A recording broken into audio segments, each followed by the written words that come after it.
I've been down this path once before.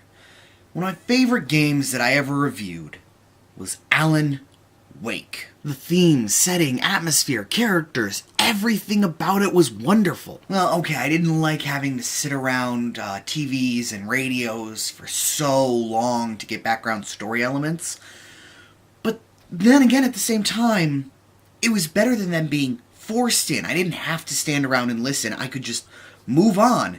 And little tiny things that you wouldn't expect to have been considered that made it feel like a real world and a real living environment had been considered. Most games would have either not put the effort in or they would have forced you to listen to each and every one, but no, it was fully fleshed out and yet fully missable as if it was a real world event if you didn't take the time or if you simply didn't want to. Well, there is more content for Alan Wake out there. When I was almost done writing and editing my review of the original, I found out that there were 2 more chapters released as free DLC onto the original game. And there's the paid second story DLC, American Nightmare. So, let's return to Bright Falls and confront the darkness once again.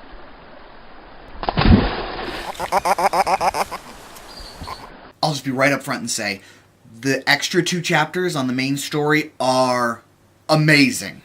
But that does come with the caveat that they're not only really confusing, but it also comes with a really painfully forced Verizon promotion and name drop. It goes as far as to have a character actually say, "Can you hear me now?"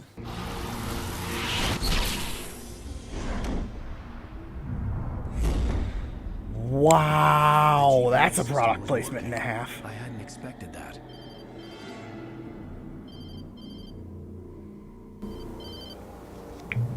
Hello? I'm trying to reach you. Can you hear me? Can you hear me now? You play through Alan's struggle against the darkness, and in a sense against himself. The side of you that wants to just give up and sink into the darkness appears on television, screaming about terrible, awful things that are going to happen to you, and the part of yourself that's still fighting you'll just have to try and survive. Parts of former maps and situations have been mashed together, distorted, and incredible. I'm really good at this game by now, and I guess I got a little cocky because the first thing that happened to me was my own death. As great as the main game was, if you've played it smart, you will never really be in too much danger. You always had enough resources to deal with a situation if you played it properly. But here, you're constantly down on ammo, batteries, and flares. Sometimes it's all you can do just to get to the next safe point. Running past groups of infinitely respawning enemies is often the answer. The world also introduces new challenges you never would have thought to face. The glowing words from the end of the original game reappear, usually helping you along your way, but one of the most memorable puzzles involves crossing a field as a flock of your own books assault you. The entire field is covered in bad words that will hurt you if you shine your light on them, and you have to fend off the birds so you can't just stare up and away from the words. Another has more enemies than you can possibly face, but the lighthouse is sweeping around at regular intervals. You just have to keep moving forwards and hold your ground until the beam of light passes by to defeat your attackers, allowing you to gain some more ground before more appear again and you have to hold off for the next beam. It's tense, challenging, and an absolute blast. In fact, I only ever had one complaint about the entire DLC, the bosses. Oh boy, you have to fight off taken and possessed items all while trying to destroy a bunch of fast-moving TVs with your light beam. I actually couldn't beat the first boss at all for the longest time until I realized I had held on to flare gun ammo. A single shot from that and the boss was down. The second boss never got a chance because I'd remembered all the pain and frustration I'd already experienced. Without the flare gun though, I'm genuinely unsure how you would be expected to take on the boss. Overall, an amazing continuation of the story and a tense challenge. Wow, so much positivity. It feels like energy's flowing through me, like I could do anything. Just a pity that American Nightmare is going to kill that feeling. What did the paid DLC do wrong? What did it do right? This felt like an entirely different team made the game, who had played Alan Wake but had completely misunderstood why everything was there. Some things were minor but affected gameplay drastically. For instance, the buttons were swapped. Reload had suddenly turned into the button for flares, so I'd finish a fight, go to prep for anything else coming at me, and waste a flare. If I was lucky, I had flashbang grenades equipped and didn't care about wasting them. In the main game, flashbangs kill the Taken. The same went for the flare gun. That's why they were rare. Well, they're just as rare in American Nightmare, but they do nothing! They emit a bright light that will try to break the Taken's shields in a big flash, the same as your flashlight does. If the Taken already had its shield broken and is weakened, then it can kill the same as, I think, a single basic pistol shot. The light from either item was useless too, with you being lucky if a flare gun actually broke a full group of their armor. The cinematic slowdown and camera sweep for the first game are almost completely gone too, and are never properly utilized. I never realized it's something I could miss, but it turns out it was vitally important. Because of the way the game spawns enemies, they'll often try to flank you. That's great if you know they're back there, but in this game, the only hint you'll get someone is creeping up on your back door is when you get shivved. That sweeping shot existed to help establish that the threat was nearly on top of you, and to establish its location without being blitzed and giving no chance to respond. The driving controls are luckily gone, but in their place is running huge distances on foot just waiting for something to happen. Sure, the first game had a lot of running too. You'd be going through forests, abandoned buildings, and it was all mostly on foot, and it was very long. But those areas changed. They were interesting. They were foreboding. This is just a desert. Ooh. A motel. A parking lot. Incredible. A transformer yard. Okay, actually kind of cool. Another parking lot. Seriously? And that's it. Now repeat those same places, identically, 2 more times. Adding some new enemy types is helpful, but they're the exact same counters that happened that are now being repeated 2 more times. They just happen to include some new enemy types. For the most part, you'll already know where the fights will take place, so there's even less tension than there already was. Another thing this team clearly didn't understand about what made Alan Wake great was what made it great in general. It was the writing, the atmosphere, the suspense, the world. It was not the gunplay. Anyone who came to Alan Wake for the gunplay found the game boring and repetitive. Because it was. That wasn't the unique selling point. The world was. The story was. But boy howdy do they seem to think we're all here for the guns! Firstly, all guns use the same ammo. There's handgun ammo and there's non-handgun ammo. You will never be running low on ammo at any point in time for your guns because there is so much of it. Everywhere. Because you're just expected to shoot your way through everything, and you don't have that interesting debate of, oh, a hunting rifle, but I have no ammo, but it's really good, whereas a sawed-off shotgun doesn't match my playstyle, but there's ammo for it right here. Will I find more hunting rifle ammo? No, because sawed-off shotguns and hunting rifles now use the same ammo. And instead of guns being placed in weapons caches you had to explore and immerse yourself in the world to find, they're now in cases. Each case is always in the same place as you play through the same maps, so to prevent you just getting the best guns right away, they destroyed pages. Yeah, remember hunting for pages? Each gave you a glimpse into something you didn't get to see, or another character's perspective, or helped to build the tension by hinting at some big thing that you'd fight soon that you weren't ready for. Now, they don't matter. You have to gather them to unlock the cases to get another gun. Something that had helped to make the game special, reduced to a collectathon to unlock more gunplay. There's even an online mode shoehorned in where you just try to survive for a set amount of time. No story, no meaning, just fight waves of the Taken for 6 minutes or so to compete for the highest score online. Even as a side mode, it stands so starkly antithetical to what Alan Wake was, I can't wrap my head around why they thought it was even a remotely good idea. I keep mentioning you'll repeat the map, so I guess I should explain. You've returned back to the world through your writing and left yourself instructions on how to beat Mr. Scratch.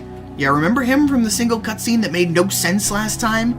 Apparently, this is what they were building to. That he's in the real world now, in your place, pretending to be you, and murdering people. Why? Did a fake Zane enter the world last time? If so, he couldn't have pretended to be Zane because no one believed Zane existed. Or was that because he wrote himself out without balance? In that case, and we're writing ourselves out for balance when we write our wife in, doesn't Mr. Scratch ruin that balance? what makes me even more distracted is that these are all questions that I feel like a proper sequel would have asked, that would have been deep enough and thoughtful enough to ask. But instead, no. American Nightmare goes for some pseudo-intellectual thing with suggesting that this time loop mechanic makes it deep. It doesn't make it deep. Oh, right. Okay, time loop. I keep getting sidetracked by the failings. You've left instructions for yourself about what needs to happen for the sun to rise, but you can't access them all. So you play through the game, don't set up the ending right, and get sent back to the beginning. However, everyone remembers the last time around, so act to try and help you a little bit each time. The mechanic girl remembers dying, gathers some of the pieces you need to set up for you. The next time, she's already set up the items you had to gather, so you just bring down the satellite right away. Each area is kind of like that. On the surface, it's interesting and fits with the ideas of the original, especially since the entire event is presented as a Night Springs episode. In practice, it's slow, boring, and repetitive. There is nothing interesting or unique by the end. You've done it before, you will do it again. Can we just end this already? The first time I thought it was interesting, but with each time there's less to see, less to experience, less that made it Alan Wake, but more gunplay. Each time, more gunplay. Another thing this team just didn't seem to understand was the world building itself. Most forced discussions with NPCs happen naturally as you traveled somewhere with them. Take the conversation between Barry, Alan, and the sheriff. It happened in snippets between fights as you fought your way to the well-lit room.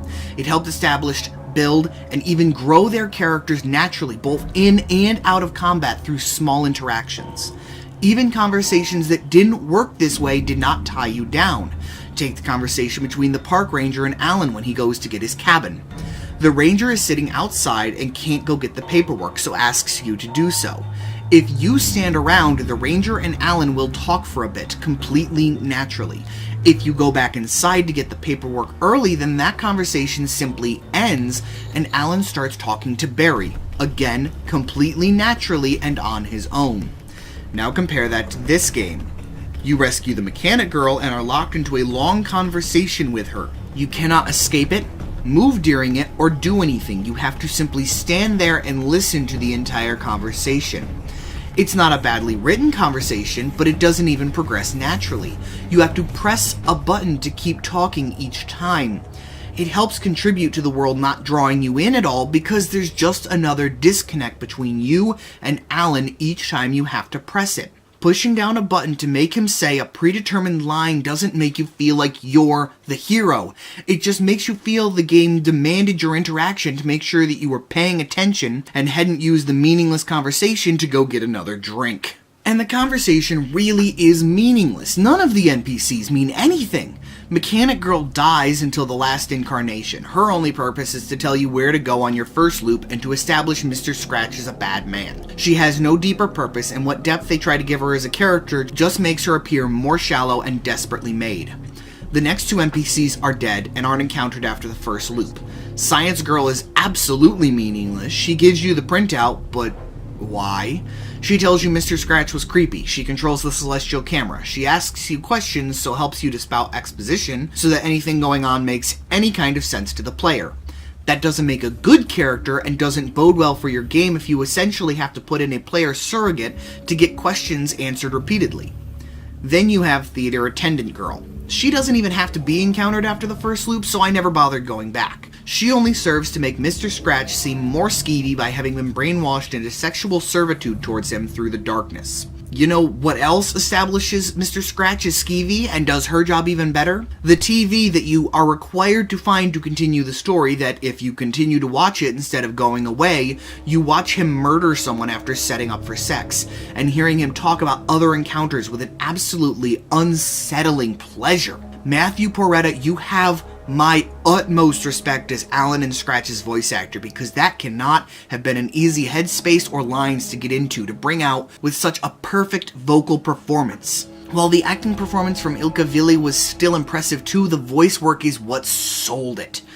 But I guess because you could actually walk away from the TV, they had to include more proof Mr. Scratch is evil, so Theater Girl exists. Killer?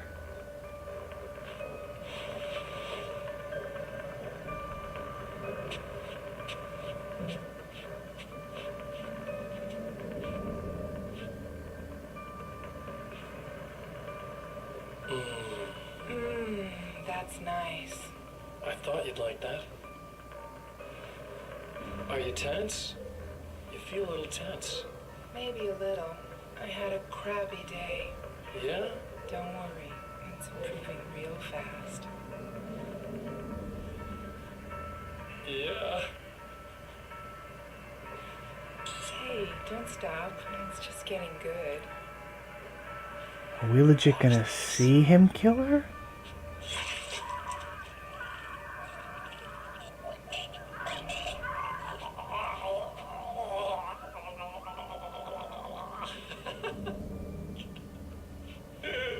Yeah! Did you see that? Oh man! Did you see her? Boom! More than anything else, that is animals. It's in our nature to imagine, to turn fantasies into legends, to be storytellers. But on a rare occasion, the line between fact and fiction, imagination and reality becomes hopelessly blurred and nowhere as vividly as in Night Springs.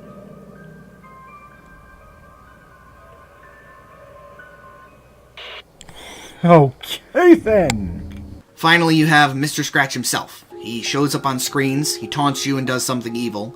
He shows up at a distance, taunts and insults you, and summons a bunch of enemies to kill you again. Then he stands on top of a car, insults you directly in the projector beam that you turn on, and destroys him.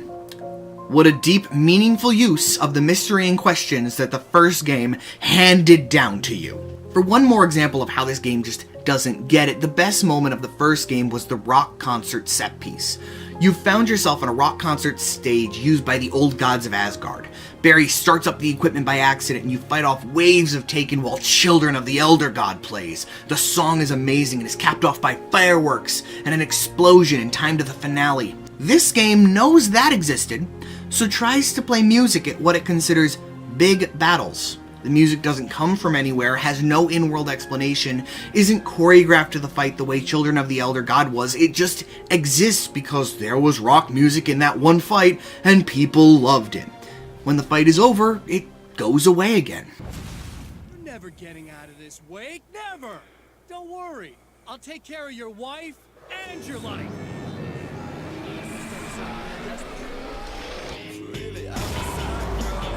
And then you throw more music in? Out of nowhere with no... Oh, this doesn't work.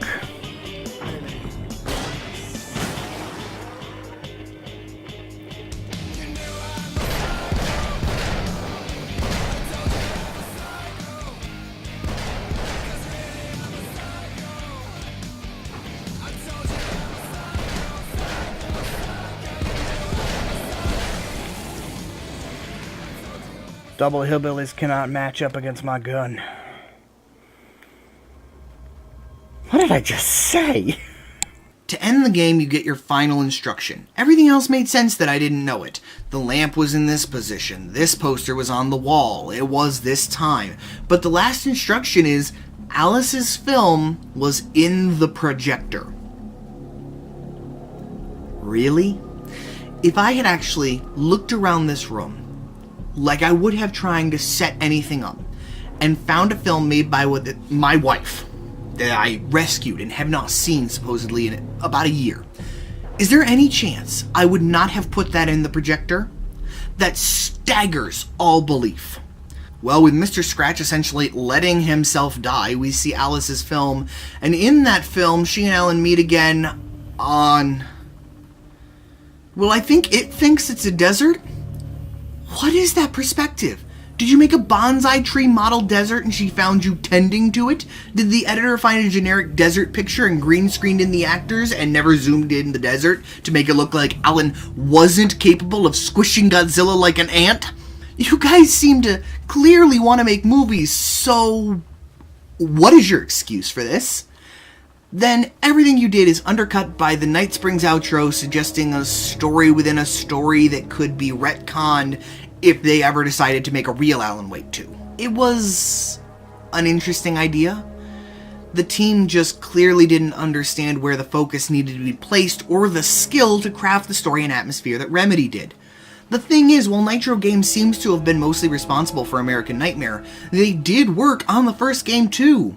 Then for an increased dose of confusion, there's no sign of either game on their official site, but they appear in both games' credits, and their other listed games might explain a bit about their lack of understanding, since none of those appear to have any depth, story, or meaning. While I recommended Alan Wake in that review to anyone that enjoys story, writing, atmosphere, I can't say the same for American Nightmare. The only thing that it really shares with its predecessor is a name. Convoluted story, no sense of investment, a focus on boring, repetitive gameplay, trying to color in the numbers. Alan Wake left without understanding why those numbers meant something. I know the first game left us wanting answers, but the questions it left us with are more satisfying than anything American Nightmare offers.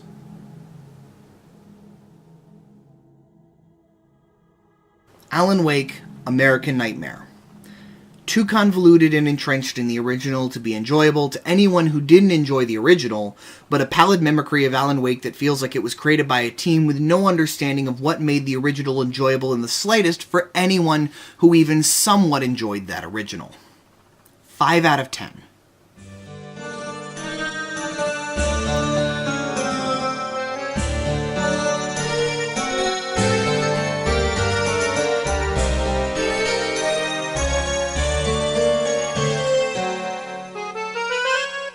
I feel upbeat. Good thing American Nightmare is gonna kill all of that. Yeah. I feel like energy is flowing through me. I feel like I could do anything. Pity that American Wake... No, what did it do right? Oh! My knee!